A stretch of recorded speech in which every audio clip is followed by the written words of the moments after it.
Wise guys. Wise guys. Wise guys. Wise guys. These guys know sports. Yeah. These guys know sports. These guys know. And welcome to Wise Guys. These guys know sports. Sitting alongside my co-host Clarence. What's up, Clarence? What's up with it, man? Not much, man. Remember, follow Wise Guys on Twitter at WiseGuys_OH. Also on Facebook, Wise Guys. And be sure to follow Wise Guys on Instagram at These Guys Know Sports. Today is Wednesday, November the 6th. Getting a little chilly outside, Clarence. Yo, man, it's coming to snow. It's coming, man.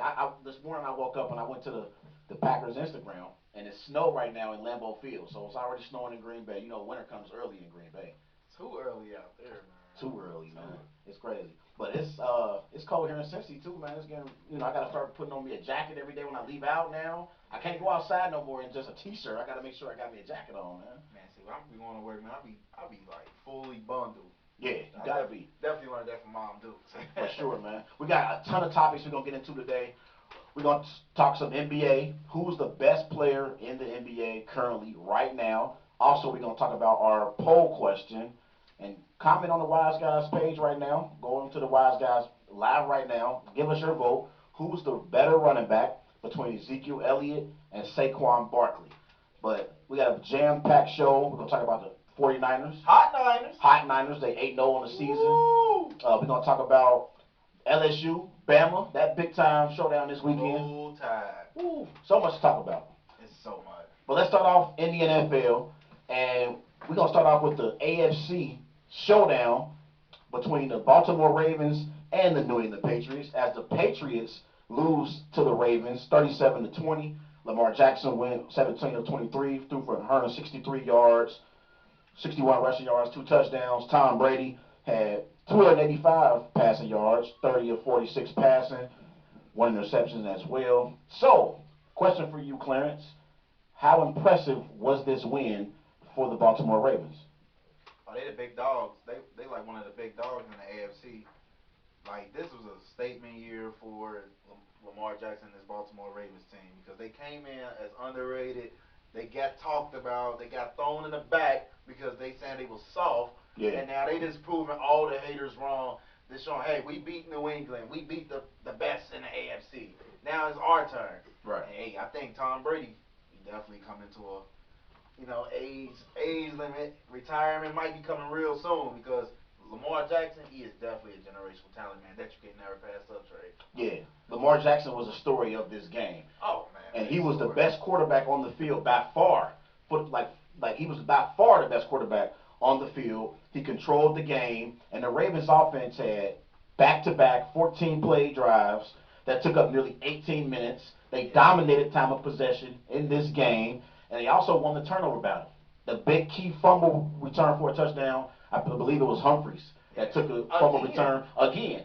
Took a fumble return back the other way for the Ravens. A key turnover by the Patriots, Julian Edelman in that moment. You never expect the Patriots to turn the ball over the way they did in this game. And the Ravens took advantage of it. The Ravens was the best team on the field Sunday night. And they showed it. And I got to give John Harbaugh a lot of credit, because John Harbaugh is 10-2. Career record coming off a bye.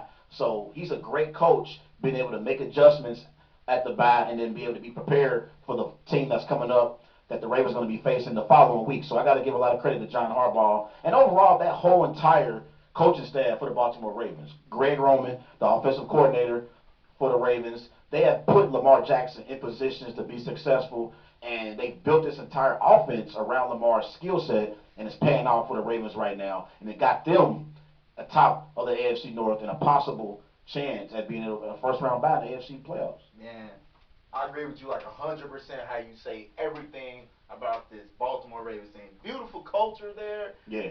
Special people there. You got special fans there that love their Baltimore Ravens.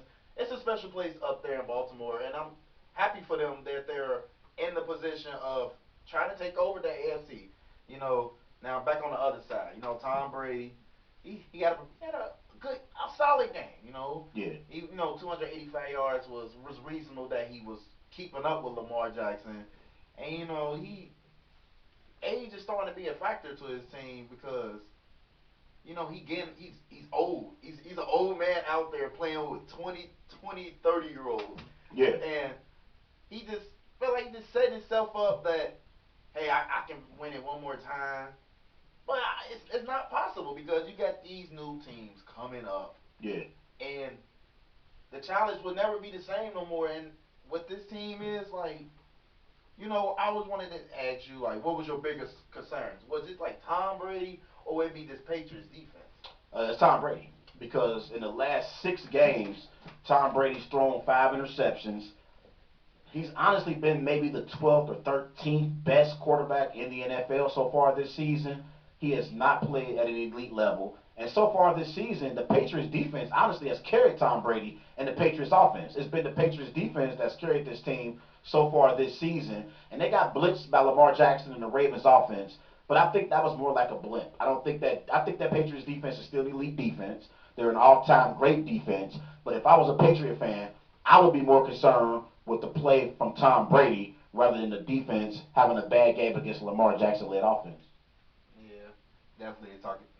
But hold on. Before we go to the next topic, I did want to ask you. I have one more thing I want to say about the Patriots real quick. One more thing. Just one more. I got to say, too, because I'm going to be honest, Clarence, I was shocked at how Lamar Jackson was able to run roughshod over this Patriot defense. Did you know that Bill Belichick had won 21 straight games against a first or second year starting quarterback? Oh, yes. 21 straight. And Lamar Jackson completely dominated this game. Bill Belichick had no answer for Lamar Jackson. So one more thing I want to ask you before we move on. I want to ask you, do you believe it's a possibility, because I was watching First Take on Monday and I was listening to Max Kellerman talk about maybe Bill Belichick didn't show his complete hand. Because he's thinking we're going to have to face Lamar Jackson come playoff time. I don't want to show you all my cards. I don't want to give you all the keys and the answers to the test until you actually take the test, right? So you think that was a factor in this game? You think Belichick showed his hand in this game completely? Well, one, he was trying to get his team prep for them to play this type of offense in Baltimore. Yeah. And maybe he probably didn't show us enough. Maybe he wanted to see how actually good Lamar Jackson actually is. Like, yeah. I mean, he even said you never see a quarterback like that in the league. I mean, obviously Vic was that type of quarterback, but Lamar, he's more athletic than Vic. I give you that, and he got the juke moves. He got the moves that you like. Wow, this kid can really play in this league. And maybe honestly, I know he was probably shocked, like, wow, this guy is like scorching his defense around. I definitely got to make game plans because he gonna see him back in the playoffs. Yeah. He gonna see him back in the playoffs, and he gonna be like, hey, we really got to shut this kid down. Yeah. Definitely. Do you think the Ravens are the biggest threat to the Patriots in the AFC? Last quick thought. See, nah, not just yet. Not yet. Not just yet. Houston, Texas, still like the biggest threat for them. Over the Chiefs. If Pat Mahomes is practicing again. Yeah, he's practicing again, but is he 100%? Right. You gotta just give credit to Deshaun Watson because this guy is winning and he's leading his team. For sure. I think the Ravens are the biggest threat to the Patriots in the AFC right now because the Ravens do not fear the Patriots. They have absolutely no fear in the New England Patriots, and the Ravens, in their route to winning a Super Bowl, beat the Patriots in Foxborough at one point in time. So I believe if you get John Harbaugh and Lamar Jackson in a playoff moment against Tom Brady and Bill Belichick in Foxborough, I think the Ravens can come through and win a playoff game in Foxborough. I think they're the biggest threat to the Patriots in the AFC. Definitely. But no, before we move on, first of all, I want to talk about your Green Bay Packers. After I watched that matchup, I was pretty in shock because one, Aaron Rodgers had a great game. The last 2 games against the Raiders, 6 touchdown performance, and then the Chiefs, a 3 touchdown performance, which is Aaron Rodgers. Yeah. And my quick question is to you, real quick before we go to the next topic, like, what was the most disappointing moment in that game that you probably turned the TV off? Well, to be honest, when you got Aaron Rodgers, You never turn the TV off as a Packers fan because you always feel like Aaron Rodgers will be able to pull through and make one or two key plays to get you back in the game. But Clarence, that didn't happen on Sunday afternoon against the Chargers. It did not happen. David Bakhtiari and Brian Bulaga should be ashamed to show their faces this week in Green Bay. They should be ashamed to show their faces. They should literally turn in their game checks. They don't deserve to get paid. They got completely dominated by Ingram and Bosa in this game, and that was the difference in the game overall, period. Like, Aaron Rodgers had no time to drop back and throw the ball. Devontae Adams made his return back to the lineup, but he couldn't get involved in the game plan because Bosa and Ingram wrecked the game. Like, Bakhtiari and Balaga, they were complete no-shows. Complete no-shows. And they actually two of the better tackles that we have in the NFL. But they didn't show up, and Bosa and Ingram dominated the football game, and that's the reason why you've seen Aaron Rodgers struggle to get the ball down the field to Devontae Adams, to Scantling, and to Jimmy Graham and Aaron Jones. Quick thing, we go to the next topic, but I can say the Los Angeles Los Angeles Chargers, they ran the ball tremendous, giving the 2 touchdowns to Melvin Gordon. They played a solid game. And Phillip Rivers had a solid game. He did. Even though he didn't score, but the Chargers trying to show they're still in this hunt, but it's a long journey the way how they going. Yeah, and one more thing I want to say about the Chargers. I actually believe the Chargers are a better team than their record indicates. Yeah. Because they had a couple games, Clarence, they could have won. They got down to the 1-yard line against the Titans. They had a chance to win that game against Tennessee Titans. There's been a few games the Chargers have been in. They just haven't been able to get over that hump to win these games. But they got some key players coming back. Darwin James will be coming back. You remember he got injured in preseason. So he'll be coming back to the lineup at some point this season. So I think the Chargers have a chance to make a playoff push and maybe get that wild card spot in the AFC. We'll see what happens. One more quick thing. I think I seen on NFL.com, or it was a report about the Chargers possibly relocating to London because they ain't got enough fans in LA. And so it started making me think, and I was listening to them talk about it, and I'm like, so if they relocate to London, that means the games will be played at 9 a.m. in the morning. Yeah, who the hell watching football at 9 a.m. in the morning? Like what are you doing on your Saturday night to where you waking up at 9 a.m. watching football? Because I'm asleep on Sunday morning at 9 a.m. Because I'm asleep. Like, your Saturday nights must be real boring if you waking up on Sunday morning watching football. It's definitely ridiculous. And I love football. But I ain't waking up at no 9 a.m. What do you think gonna have the most longest trip between in that division? Like the Broncos, Raiders, or Chiefs? And I'm thinking like that. The Raiders might have the longest ride to London, man. Yeah, for sure. It'd be long, man. But I just don't understand how you gonna play at 9 a.m. Like, you already gotta.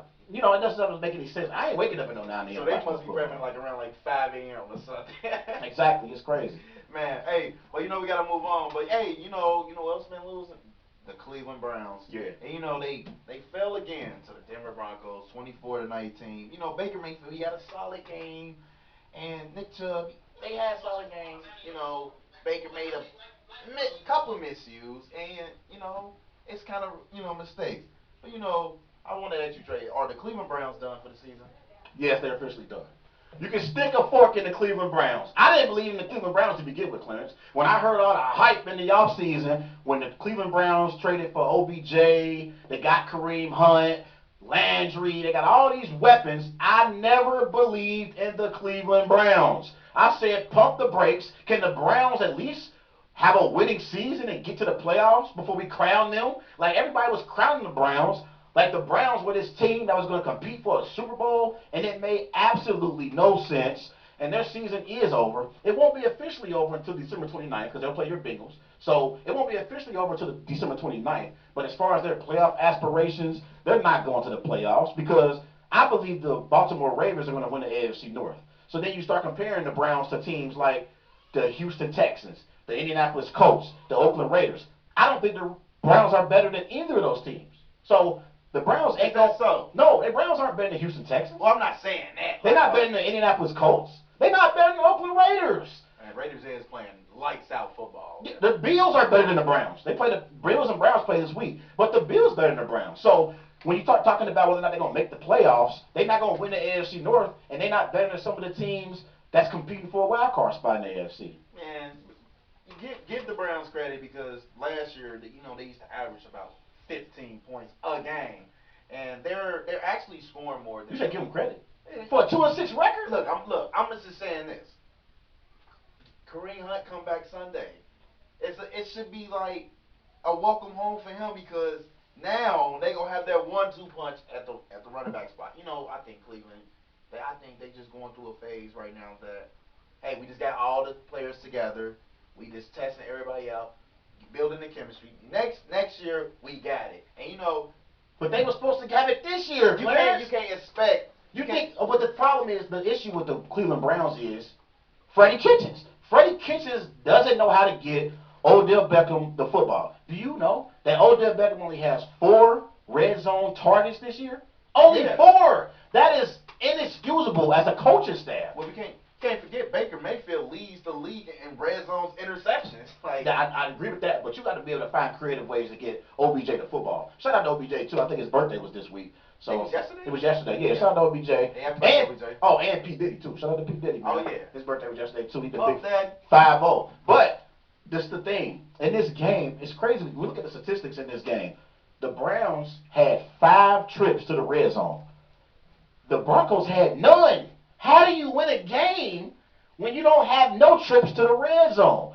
That's because the Broncos defense tightened up and they held the Browns to field goals, and that's the reason why they lost this game. Yeah, definitely. Well, I can't go that far to say they're top 5 defense. The Broncos got a solid defense. I'm gonna say top 5. They're ranked number 6 in total defense. Yeah, they're good defense. They lose games because of their offense. Yeah. But actually, in this game, Brandon Allen played pretty decent for the Broncos. He go 12 for 20.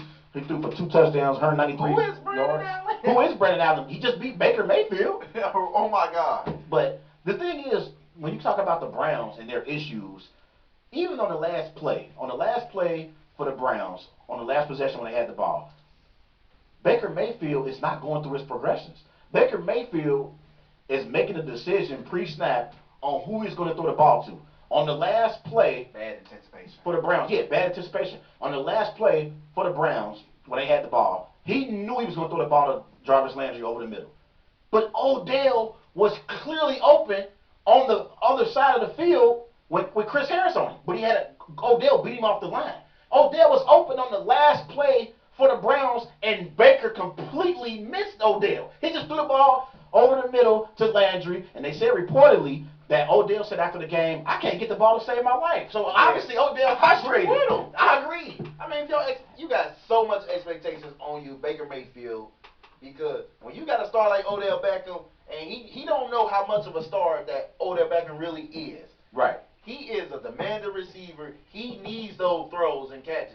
Yeah, you gotta get him the ball. He has to be a part of the game plan. I literally watched that whole play. I literally shrugged my shoulders. Oh my God. He literally does not see Odell Beckham. He was open. He beat Chris Harris. Actually, is a top cornerback in the NFL. He's one of the best cornerbacks we got. Yeah. But he got completely beat off the line of scrimmage by Odell. It was obvious. It would have been a touchdown. All Baker had to do was lead Odell down the field. It was a touchdown pass. And in this game, it's amazing because the Browns actually ran 30 more plays than the Broncos. How do you run 30 more plays and lose?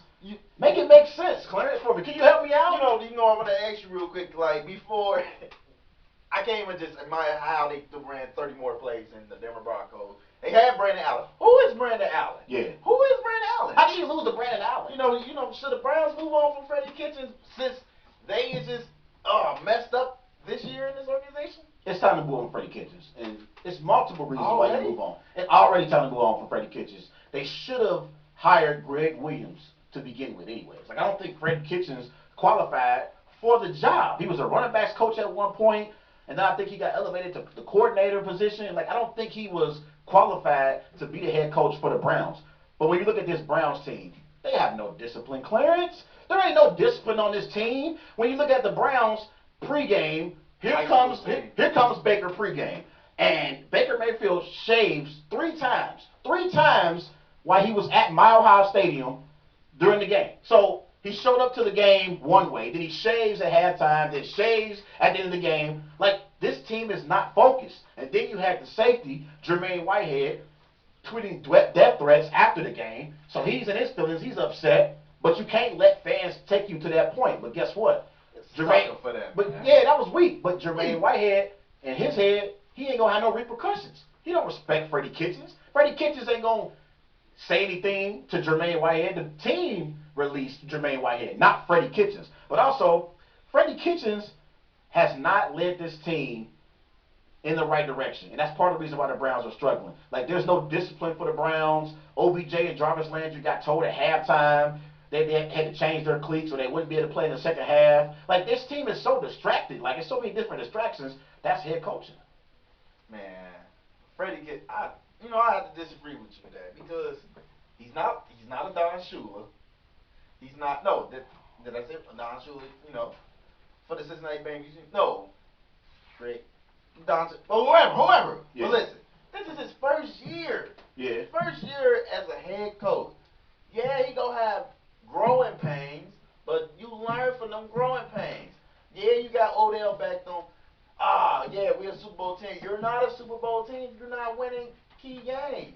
Right. Them key games is important, but for Freddie Kitchens, this is a learning experience for him because he now knows he has a lot of great players around him, and now it's gonna be his time in the off season to figure all out how can we be a better football team than next year. But what has he done to deserve a second chance? What he has done to get fired? Why is he in a hot seat in his first season? Because the team is not disciplined. If your team isn't disciplined and the team obviously isn't responding to their coach, that means you have to fire your head coach. But you made the wrong decision to begin with. You should have hired Greg Williams. You should have never hired Freddie Kitchens. They wanted to hire Freddie Kitchens because they thought that Freddie Kitchens had this tight bond with Baker Mayfield, but you don't hire a coach because they have a tight bond with your quarterback. You hire a coach because that coach is going to be able to put together a system for your quarterback to be successful in. A la Matt LaFleur with the Aaron Rodgers in the Green Bay. Like, Aaron Rodgers didn't care for Matt LaFleur. He didn't care for that hire. Aaron Rodgers didn't care for that, but guess what? I just want to play football. That's what the excuse he probably gave him. Yeah, but that's the thing. Guess what? Aaron Rodgers was okay when he seen Matt LaFleur and his offensive system work for the Packers. It ain't working with Freddie Kitchens right now in the Baker Mayfield and the Browns. I think you got to cut ties before it gets too out of hand, before you lose life. A quick second before we go to the next topic. I just want to say that I'm a diehard Bengals fan, and I'm in that Bengals group, and I deal with so many people saying, "Hey, we need to fire Zach Taylor because the play calling is way out. There is no discipline down there in Cincinnati." But that's not true. That's wrong. Like, I don't like when Bengals fans say that because give Zach Taylor a chance. Give Freddie Kitchens a chance. Freddie Kitchens, but this is the thing. There's a difference in Freddie Kitchens and Zach Taylor. Freddie Kitchens actually inherited talent. Zach Taylor ain't no talent with your Bengals. The talent is gone. There is no talent. Like, that's the biggest difference. Like, Freddie Kitchens inherited talent. What are you going to do with this talent, Freddie? He hasn't made the necessary adjustments. I think you should got to give Zach Taylor some time to thrive with your Bengals. We can talk about that later on in the show. But let's move on. Oh, we talking about LeBron. Okay. LeBron James' top sidekicks right there. Okay. So I had a list of my top five all-time teammates with LeBron James. I got to start off with Dwayne Wade. He won the 2 chips with them, and he played a tremendous role. Kyrie Irving, they had a good run for Cleveland, brought him home. And then, this probably might shock you. I'm going with Chris Bosh. Right. Over your man Anthony Davis. Because I feel like that he proved enough that he can win. Right. And until, Anthony Davis does that, he's going to be right there. Okay, so who is your top LeBron sidekick? Who would you say number one? Oh, definitely Dwayne Wade. Why? The chemistry was there with them. They knew from the start, once them two come together, yeah, it's like they making magic, baby. Yeah. And I just, when them two came together, you have to worry about one or the other. Right. Who I'm going to guard, LeBron, or I'm going to guard D-Wade. Right. So, and they brought them titles back-to-back years. That showed them, they wanted the top duos in the NBA. Not in history. Well, I wouldn't give them consider top 10, but they'd be my top 15. But Dwayne Wade is definitely his all-time teammate. Yeah, what LeBron is trying to teach AD, LeBron learned from Dwayne Wade when he departed Cleveland for South Beach. Right. That LeBron learned how to win, and Dwayne Wade, he taught LeBron how to win in those big pivotal moments.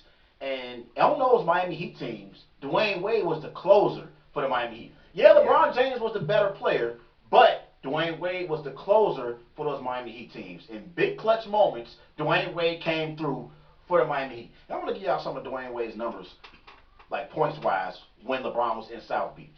First year, 26 points per game. Second year, 22 points per game. Third year, 21 points per game. And fourth year, 19 points per game. So Dwayne Wade, obviously his numbers came down as the years went along when LeBron was in South Beach. But that's mainly because of injury, Clarence. That's why. It ain't had nothing to do with his production. Dwayne Wade, when LeBron was in Miami, was still an elite player. Was he a top 5 player? No, he wasn't a top 5 player, but he was still an elite player at his position. It's just the injuries really derailed the Miami Heat. And I really felt like that was one of the reasons why you could say Miami underachieved while LeBron was in Miami. Because they only won 2 out of 4. They really should have beat Dallas. They should have beat Dallas the first year. But LeBron wasn't ready.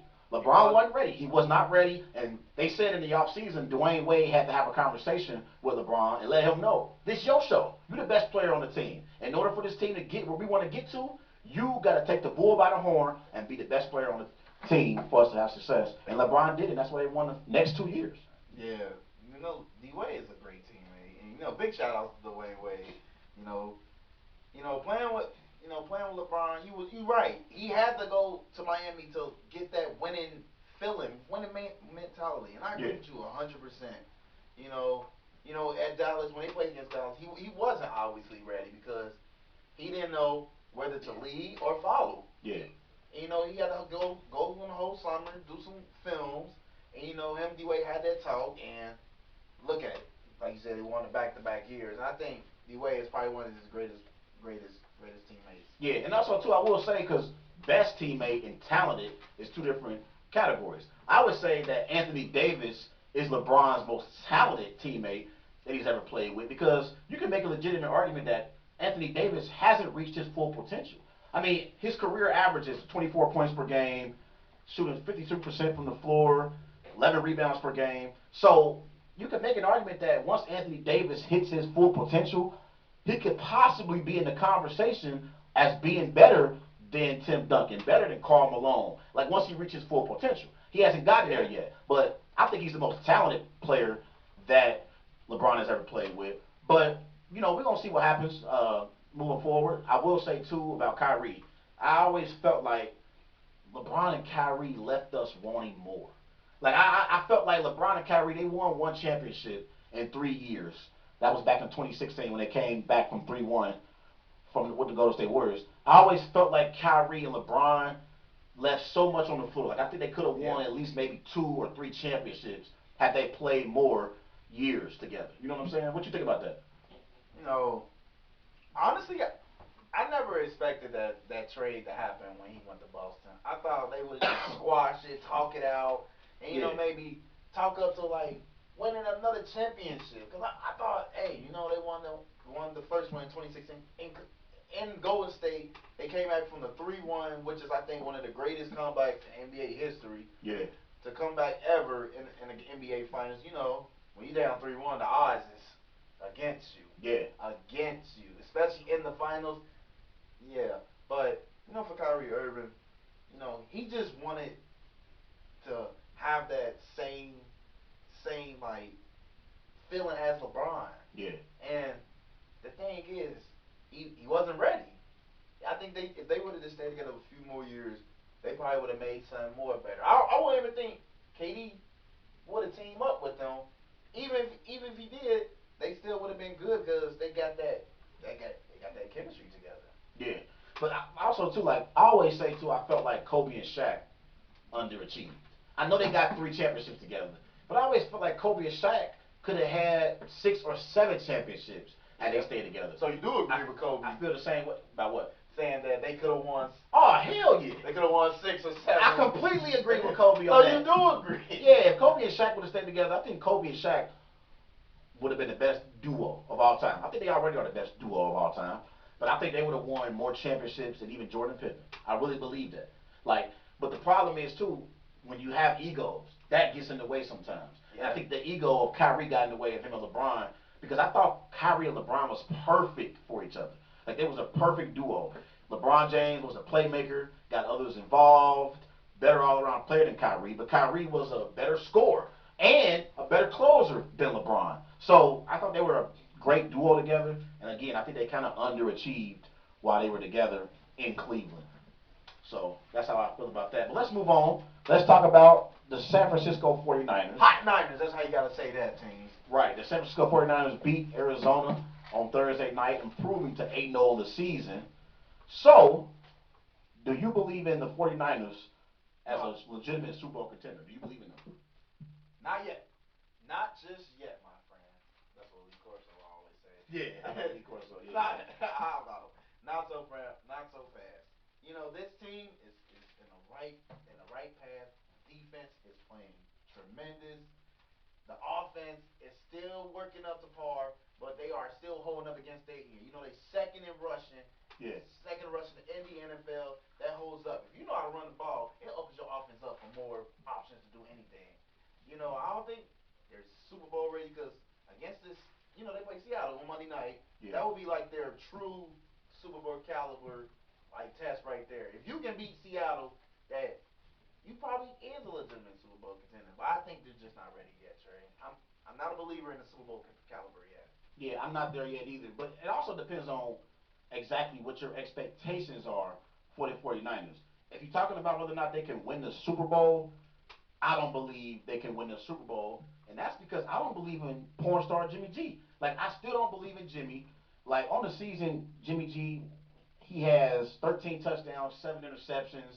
He's been average at best. The best game that he played so far this season was against the Arizona Cardinals on Thursday night. That was his first 300-yard passing game of the season. I'm not so sure that Jimmy G can deliver for the San Francisco 49ers in a key playoff moment. In his career, he got 26 touchdowns, 15 interceptions.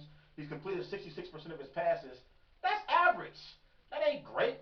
That's not elite. So my question for the San Francisco 49ers is about their quarterback and whether or not their quarterback can make key plays and key pivotal moments.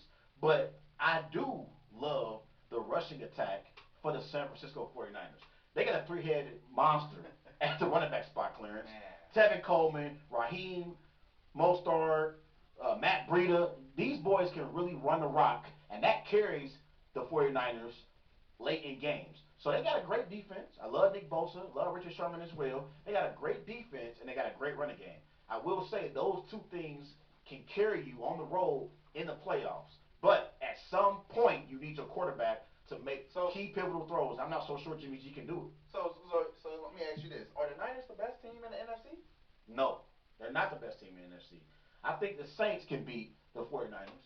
Also, I believe my Packers can beat the San Francisco 49ers, and we'll get a chance to see the Packers and 49ers week 12. I can't wait for it. Oh, that's going to be in San Francisco, In right? San Francisco. Shout out to my man Mike Drop on Facebook, too. He know who he is. He a diehard San Francisco 49er fan. So he know I'm ready for them come week 12. I know everybody's talking about my Packers after the blunder we had in San Diego or against the Chargers on Sunday. But guarantee you Aaron Rodgers will be ready come week 12 after a bye going up against the 49ers. So I can't wait for it. But what do you think? Do you think they're one of the top teams in the NFC? They're a top team in the NFC. Or they're the best team? Best team? Oh, yeah, San Francisco is the best team. They're the only team that's undefeated. It's obviously they're the best team in the NFC. Great defense. Third in sacks. That's with 30. They have 30 sacks already. You know, 8 in turnovers. They causing turnovers. And they doing what a number one defense supposed to do. You know, this, I had them thinking like, wow, this San Francisco team is really improved. You know, big shout out to like Cal Shanahan. Pardon me. And he did a great job with like building his team. Him and John Lynch actually. Him and John Lynch, they helped invest building this team, and now they is looking like a Super Bowl caliber team, but not just yet. Nah. And the thing is, offensively, they got George Kittle. He's arguably the best tight end in pro football. But who is their true number one receiver? They just traded for Emmanuel Sanders, but Emmanuel Sanders is not a true number one. He's an elite number two, but he's not a true number one receiver. So I don't really see anyone in that receiving core that's an elite number one receiver that you can throw the ball to in a key pivotal moment in a playoff game. And again, I still don't believe in Jimmy G. We'll see what happens moving forward, though. Yeah, but one last thing before we move forward. You think Nick Bosa should be in this MVP discussion? Oh yeah, Nick Bosa been balling out for the 49ers. I disagree with you, that man. I think he could be in the discussion. I didn't say he should win. He could be in discussion. He's been dominant. 17 tackles, 7 sacks on the season. Nick Bosa's been balling out this year for the 49ers. He's been balling out, but he's definitely like my top candidate for Defensive Player of the Year. But you know, this MVP discussion, we dealing with real ballers right here. Russell Wilson, Deshaun Watson, Aaron Rodgers, and Aaron Rodgers, Christian McCaffrey. We talking big dogs right Yeah, here. yeah. If you want to be in this MVP discussion, sack Russell Wilson 5 times and give me 2 forced fumbles. Next week when they go up against each other. Yeah, we gonna do that. All right, let's move on to our Wise or Lies segment of the day. Woo! Let's talk about Los Angeles. Is it wise or lies to say Kawhi Leonard will bring a title to LA before LeBron do? Is that wise or is that a lie? I gotta say that's like a lie because they still have pieces to fill, and LeBron, he's just on fire. This man's on fire. Year 17, he's stamping on people's necks. Whoever he gets in his way, that's definitely a lie, man. Yeah, I think that's a lie too. I believe right now, I already said the Lakers were my preseason favorite to win an NBA championship because they got LeBron and Anthony Davis. I believe the Clippers have a better all-around team, and they're about to get Paul George back, I think, next week. He's going to make his debut. But I think the duo of LeBron James, Anthony Davis will be too much for the Clippers come playoff time. Man, okay. Now, you know, Jets failed. They failed 1-7 after a tremendous loss to the Miami Dolphins. Hey, they won one. Yeah. Hey, they won before my Bengals. You know, I'm happy for the Dolphins, but anywho, so is it wise to say Adam Gase should be fired midway through the season already, man? That's wise. And the reason why it's wise is because Adam Gase didn't deserve the job to begin with, Clarence. Like, Adam Gase had one playoff appearance when he was with the Miami Dolphins. His record was 23-45. He had a losing record as the Miami Dolphins head coach. How the hell did he get a job for the Jets? It made absolutely no sense. He's collecting money. They need to, yeah, he's just stealing money. Really, he should be arrested for theft because it's bad right now. Yeah. Like, what's going on? It doesn't make any sense. But I believe that it's wise to move on from Adam Gase. And look at the press conference that he had before the season started. When he got the job with the Jets, he showed that press conference he was on something. Remember the press conference he had? Just like this stare, like just stare. He was on something. Like I gotta show y'all the clip. It was crazy. What you think? Wise or lies to say he should be Yeah, fired? I agree with you. Wise, man. This guy is nuts. Like he needs to go right now because this Jets team is just pretty awful. They got the worst receiver corps in the league right now. You know, he needs to go. He needs like evaluation on his coaching abilities, in my opinion, because he's the head coach. Is not the best head coach, man. Yeah, it's been bad. It's bad. But let's move on. The Carolina Panthers beat the Tennessee Titans 30-20 on Sunday afternoon. Kyle Allen improved to 5-1 as a starting quarterback in Cam Newton's absence. The Panthers actually announced yesterday that Cam Newton will be out for the season. They placed him on IR. Bummer. So, is it wise or lies to say that Cam Newton days as quarterback for the Carolina Panthers are numbered? Or is that wise or lie? It's definitely wise because one, I don't think they about to pay his base salary of $19 million of this year and actually take up his other contract, $21 million of next year. I think they're gonna let this man walk. He did his time in Carolina. He brought him MVP. He took him to the Super Bowl. I think his days is numbered. I think the Carolina Panthers, they go walk into the draft and find their franchise quarterback, or they maybe keep Kyle Allen, you know, for another ride and maybe draft him next year. But I think his days is really numbered. I think it's wise to say his days number two. It saddens me to say it because I think Cam Newton was great for the Panthers. Won MVP in 2015, led them to the Super Bowl when they lost against the Denver Broncos. But that Super Bowl was dominated by Von Miller. It wasn't necessarily Cam's fault, but I think it's wise because of the type of player that Cam Newton is. Yeah. He's 31 years of age, but after all the hits that his body has taken, he's more like a 35-year-old quarterback because he's taken so many hits. He has. Like I was hoping. I'm glad he's actually out for the season because he won't retire early. I thought thinking about Cam Newton, all the hits that he's taken, I'm like, I hope this ain't the same route that Andre Luck took and Andrew Luck retiring. I hope Cam didn't retire. So I'm glad he's out for the season. Hit the reset button. He's a vegan. He doesn't eat much meat. So he'll be back next year in great shape, ready to go. But I think it's going to be for a different team. Chicago Bears, they should be interested in Cam Newton's services. Yeah, fortunately, they need to be in his services. Mitchell Trubisky is horrible. But, you know, we're going to move on. And, you know, is it wise to say Zion Wilson is still front runner rookie of the year, even being out.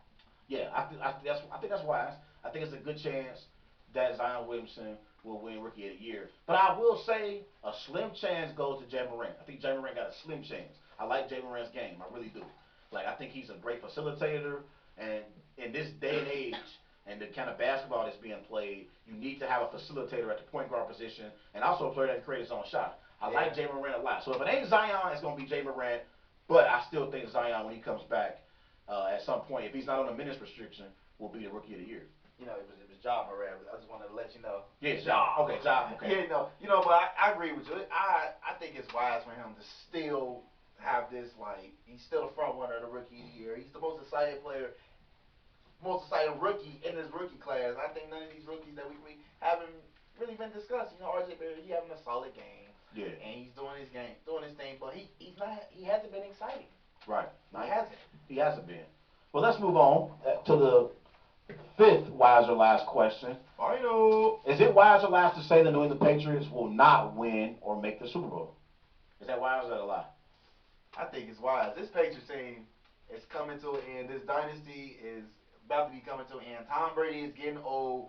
Lamar Jackson is upcoming. Deshaun Watson is Magic Watson, and Patrick Mahomes is coming back from injury. I think they all want a piece of Brady in the playoffs. I think it's wise that he might not even make the Super Bowl. I think you think it's wise to say that their run is over? Yeah. I think that's a lie. I think the Patriots still have a chance to make it to the Super Bowl. I'm a big believer in, until you beat the champ, you still not there yet. Like I don't think the Ravens are there yet. I don't think the Chiefs are there yet. I have to see these two teams and the Chiefs and Ravens play well in the playoffs, and I'll be able to have my answer. But I think right now the Patriots still have to be the front runners for the AFC to make the Super Bowl and represent the AFC in the Super Bowl. So I would say that's a lie. Quick question. If it was in the playoffs, who had the better percentage of beating the New England Patriots? The Kansas City Chiefs, Baltimore Ravens, or Houston Texans? Baltimore Ravens. I said that earlier. Baltimore. I think Baltimore got the best chance to beat New England. Even with Mahomes coming back from injury. Even with Mahomes coming back from injury. Because I don't believe in that Chiefs defense, Clarence.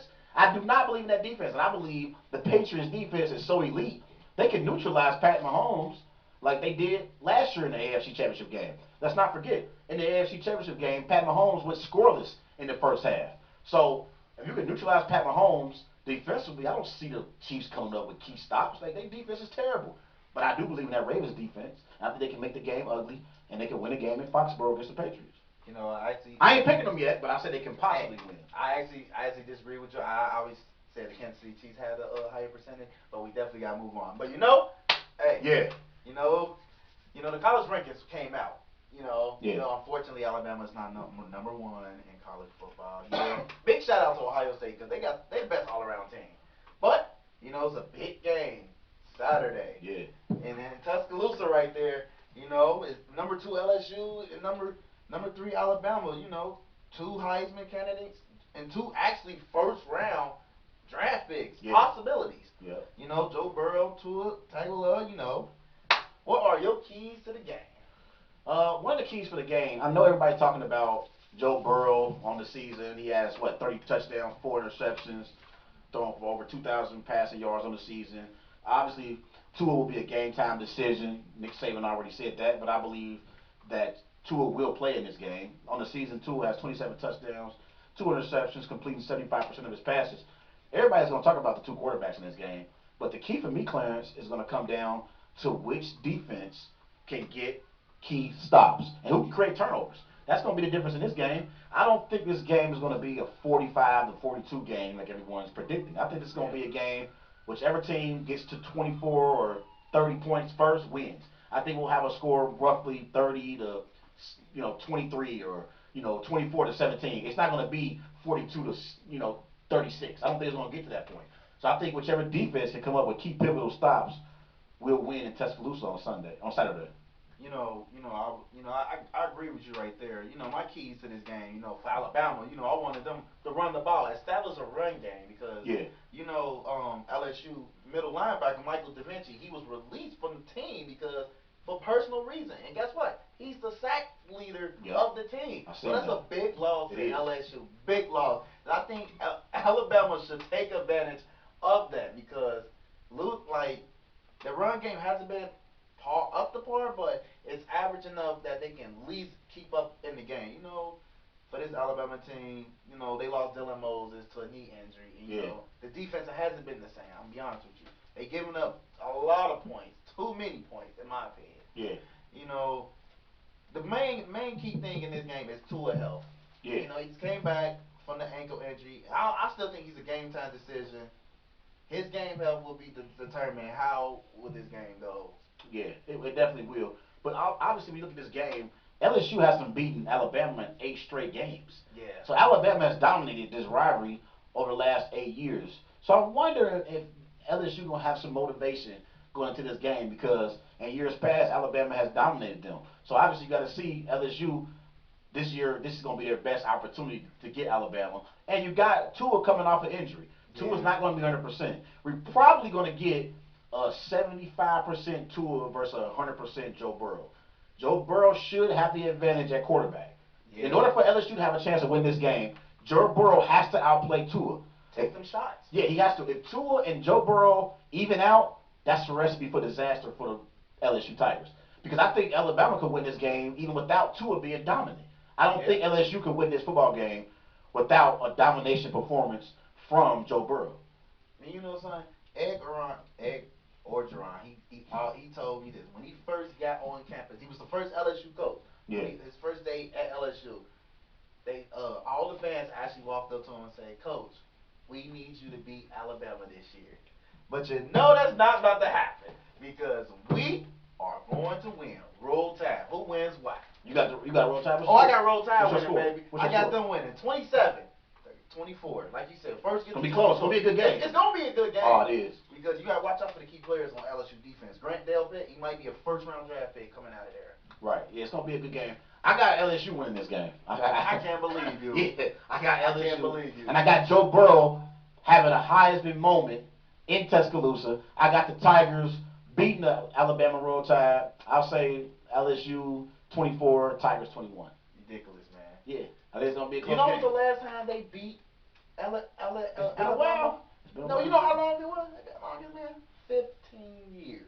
Wow. Yeah, it's been a long time, man. A long time, man. Definitely. Well, let's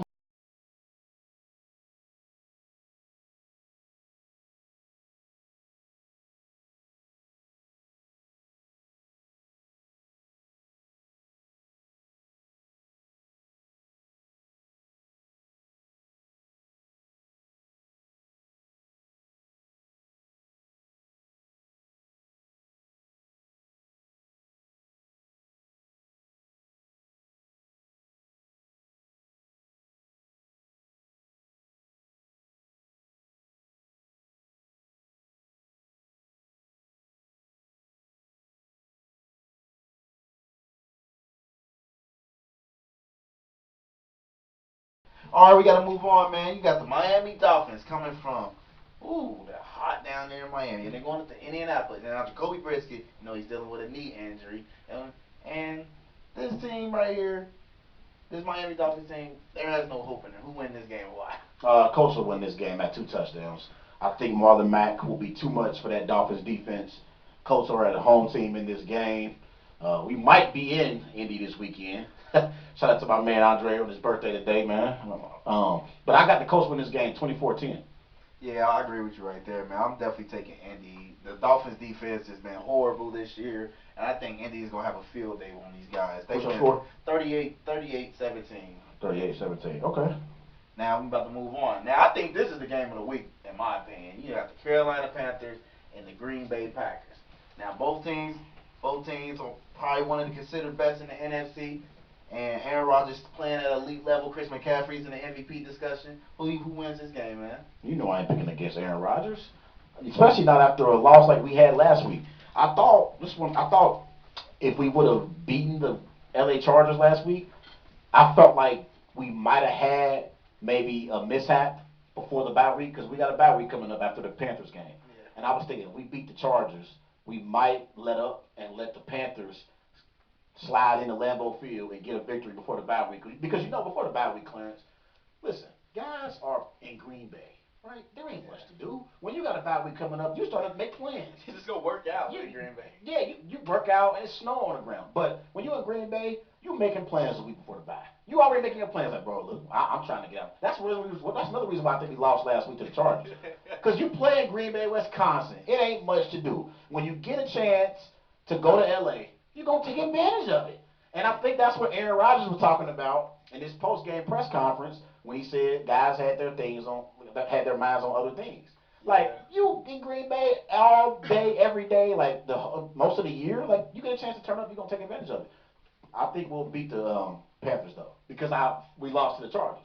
Yeah. So I think we'll win 28-17. Bounce back game for you guys. You know, yeah, I agree with you. I'm definitely taking the Green Bay Packers. You know, they went to L.A. They get to feel that weather. Like, oh, we got the party out here. But now they back home in Green Bay. It's work time. I think they go take care of the Carolina Panthers. I think more likely they're going to get, like, more sacks than, you know, the Carolina Panthers would get with Aaron Rodgers, because this Zardarius Smith, he's the team leading sacks, and he's having a phenomenal year. Yeah. I got Green Bay winning 38-35. 38-35. Oh, you got a high-scoring game. High-scoring game, because McCaffrey can put up points. Yeah, but I don't think Kyle Allen can. I know McCaffrey can put up points, and I think defensively, my Packers, we need to put 8-9 in the box, stop McCaffrey, make Kyle Allen beat you. Let's see if Kyle Allen has what it takes to make the necessary throws in key moments in games. Well, we'll see if he can do it. You know, his twin brother won a game last week, Brandon Allen, so why not Cal? Yeah, speaking of that, they had a stat where all the Allens over the weekend, they won. Josh Allen won. Oh, my Brandon God. Allen won. And and now Kyle Allen won for the Panthers last week, too. And you know Jared Allen won, too. He's doing that skating ring. Just real quick. Yeah. But let's move on, as I actually think this is one of the top games of the weekend, Clarence. The Los Angeles Rams are traveling to take on the Pittsburgh Steelers in a Week 10 matchup. So who you got, Rams or Steelers? You know, I'm going to definitely take the Rams for this. They got the better offense. Defense still scares me. The D-line can still get to the quarterback and Mason Rudolph. I think the key thing that I'm not picking the Steelers because James Conner has been dealing with a knee injury, and we don't know if he might be back. But I definitely have the Rams winning 35-31. Cooper Kupp gonna have another monster game in the AFC North, and he's just gonna keep continuing. I actually got the Steelers winning this game. This is my upset of the week, and I'm not even so sure it's really an upset because the Steelers are only one game back behind the Los Angeles Rams. I think Mike Tomlin has been doing a hell of a job keeping the Pittsburgh Steelers relevant. Mason Rudolph, he's not winning games for the Steelers, but he's not losing games either. He's managing the games.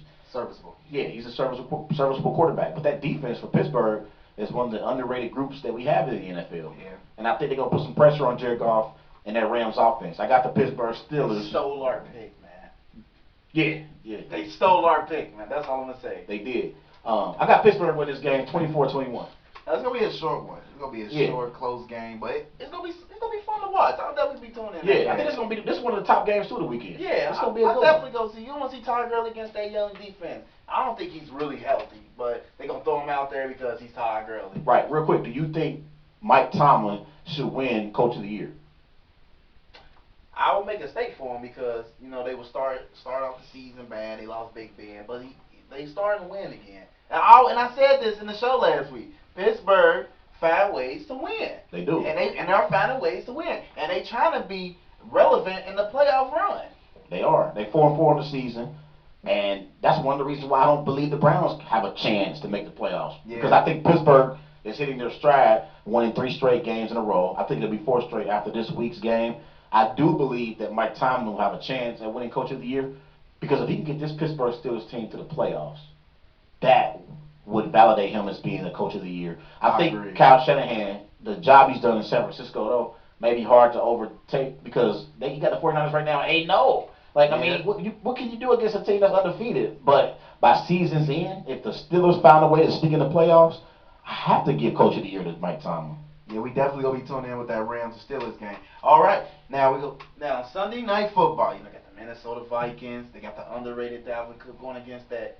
You know, that okay Dallas Cowboys defense. But, you know, the offense has been red hot. Who wins that game, man? Why?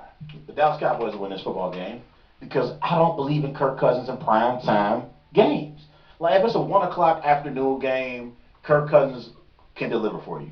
But if it's dark, if it's prime time in action, he ain't winning that kind of football game. Kirk Cousins reminds me of Andy Dalton. He does. Because Andy Dalton, in his best day as the Bengals quarterback, he couldn't win in prime time action. Same thing with Kirk Cousins. Kirk Cousins, any prime time big game, Kirk Cousins folds each and every time. I think the Dallas Cowboys win by default because Kirk Cousins is the Minnesota Vikings quarterback. Yeah, I agree with you. I got the score. I got 23-17. Yeah. Cowboys. Oh, this ain't like an overtime win right there. But hey, I agree with you there. I'm definitely taking the Cowboys. You know, Zeke is on fire. He's been playing at elite level. Hey, he's playing up to his contract, actually. And I think Dak Prescott, this should be another game for him to prove that he should earn that contract because this is one of the top defenses in the league. And he should have that, like, mindset, hey, I need to have a big game. Yeah. And I know for sure Amari Cooper is getting paid because he's been bailing Dak Prescott out. Yeah. So I think this game going to be a good one. You know, 28-21 Dallas Cowboys. Okay, real quick, I want to say, too, dear Cowboys, please beat the Minnesota Vikings this week. I'm going to look in the camera and make sure I see the camera when I'm saying this, Clarence, because I want the Cowboys. Listen, Cowboys, I know I tear y'all down a lot throughout the season. I always say that y'all accident waiting to happen, and y'all always come up short in prime time. Listen, we need you, Dallas, this week. You can do it. You can beat the Minnesota Vikings on Sunday Night Football. Think you can do it, pull through for the Packers and Packer Nation because Minnesota's obviously in our division, and they second in our division right now on our heels. So we need y'all, Dallas. Come through for us.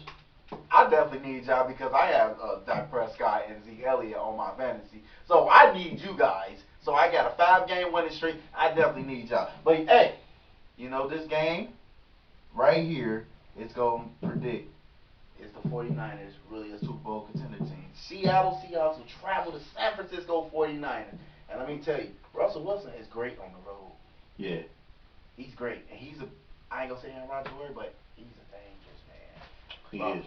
And this 49ers team, #1 defense in the league. And it's going to be a huge touch matchup. Who wins this game? And what's your score on this, Trey? I got the Seattle Seahawks winning this game 20-13. I believe Russell Wilson is going to make 2 or 3 clutch throws late in the fourth quarter. I think it's going to be a competitive football game. I think it's going to be relatively low scoring. I got it 20-13 Seahawks. But I think Russell Wilson is going to have an MVP performance. And I think the Seahawks will win in Santa Clara against the San Francisco 49ers. You know, man, I disagree with you right there. This 49ers defense is on fire. They playing so great this year. Kyle Shanahan, he's probably the leading candidate for Coach of the Year. You know, this 49ers team, their offense is still up to par. Greg Kittle, I like the kid. He know how to catch. He's a good run blocker. And like you said, a 3-headed monster in Tevin Coleman and Burita and Raheem Mostert, I think they going to come up big. And the only thing is, they get Russell Wilson out of his rhythm, they might win this game. But I got San Francisco winning this game 24-21. Yeah, it's going to be a big-time game. This actually, for me, Clarence, is the first real test for the San Francisco 49ers. Yeah. Going up against Russell Wilson, the MVP of the league. This will be a great test on Monday night in primetime for the San Francisco 49ers to prove that they are true Super Bowl contenders.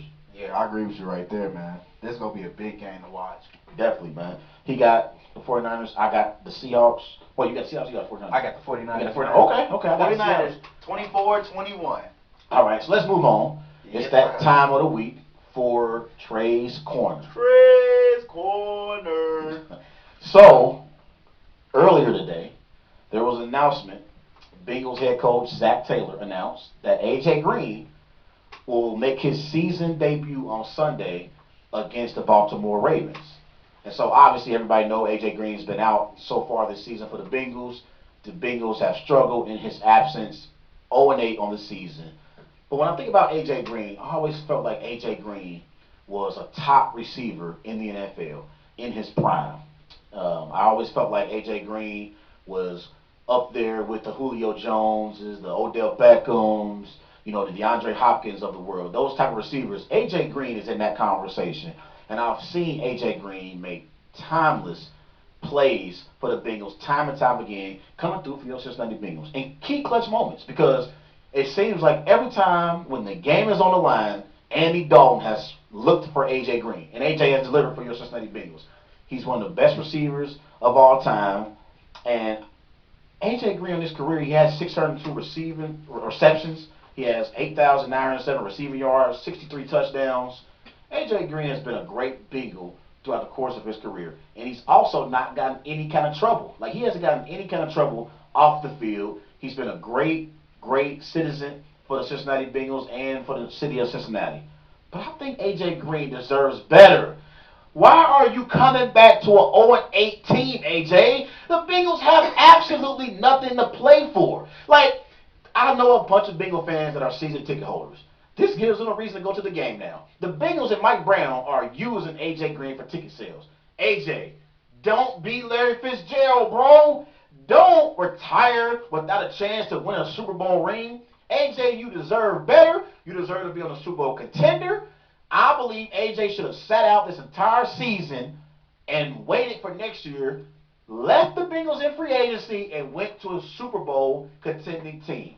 A.J. deserved better, and I'm upset that the Bengals are going to have A.J.'s services because it ain't going to do nothing but push up ticket sales. That's the only reason teams are going to, or fans are going to pay to go watch the Bengals play. So I'm upset that A.J. is going to be a part of this mess because I said I didn't want him a part of it. Now he's a part of it. You know, it was just sources today that during walkthroughs he been having pain inside his ankle. You hear about today? I hear about that. Today he was doing his walkthroughs and he was having pain in his ankle, so now he's listed as day to day. And he's questionable for the game in Week 10 against the Baltimore Ravens. What's the point of playing? The season is over. Like, the Bengals are literally tanking for a #1 draft pick. There's no reason to play. Also, Miami Dolphins still has a higher percentage to land the #1 spot. But I don't want to hear that. The Bengals 0-8. The We're Bengals 0-8. are the best chance right So now. they for basically 1 pick. said we can win at least 3 more games. We can win 3 games, man. Man, like, I'm just upset, man. A.J. deserves better. So you want him to come to Sick Green of Bay? this situation. He don't need to He ain't got to come to Green Bay. Go to New Orleans with Drew Brees.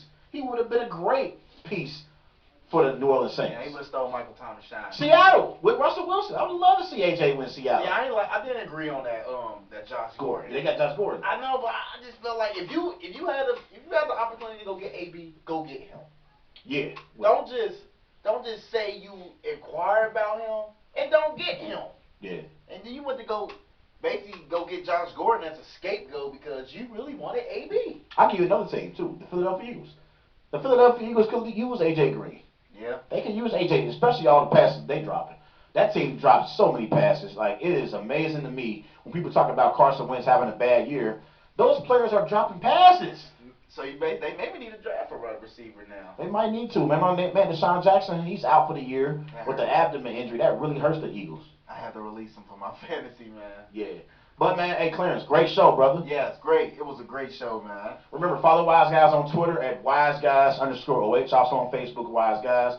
Be sure to follow Wise Guys on Instagram with These Guys Know Sports. Remember, you can check out the show on iTunes, Podbean, Spreaker. You know, the show will be uploaded on YouTube, Spotify as well. Check out the Wise Guys podcast.